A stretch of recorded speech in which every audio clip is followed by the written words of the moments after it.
Enero 5, 2025.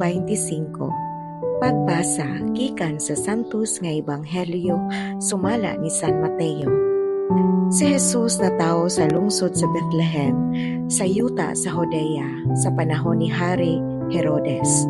Unya may pipila ka mga tawo nga maalamon bahin sa mga bituon nangabot sa Jerusalem gikan sa kasadpan ug nangutana, hain man ang bata nga natawo nga maoy mahimong hari sa mga Hudeo. Nakita namo ang iyang bituon sa pagsubang niini didto sa sidlakan. Ug mianhi kami aron pagsimba kaniya.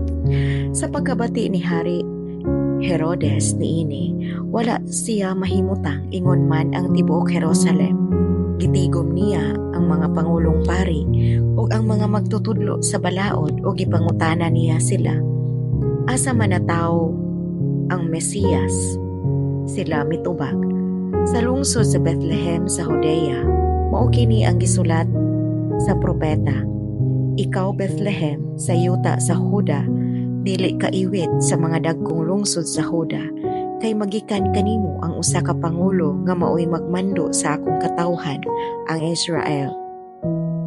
Busa gipatawag ni Herodes ang mga dumuduong nga gikan sa sidlakan aron sa usa ka tigom nga tinago ug iyang nasayran gikan kanila ang untop nga takna sa pagsubang sa bituon.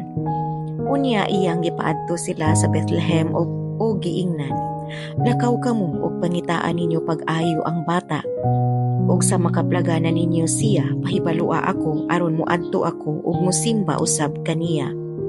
Unya nang lakaw sila. Samtang nagpanaw sila, nakita nila ang bituon, ang maugi hapong bituon nga nakita nila didto sa sidlakan, ug naguna kini kanila hangtod nga miabot kini ug mihunong tungod gayud sa nahimutangan sa bata.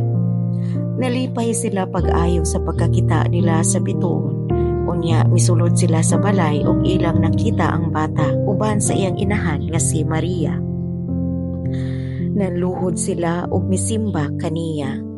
Unya giablihan nila ang gisudlan sa ilang mga gasa.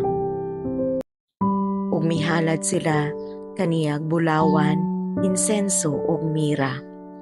Pinaagi sa damgo, gipahimatngunan sila sa Dios sa dili pagbalik ngadto kang Herodes. Busa na mauli sila agi sa laing dalan. Ang Ebanghelyo sa Ginoo. Daygon ko ikaw o Kristo.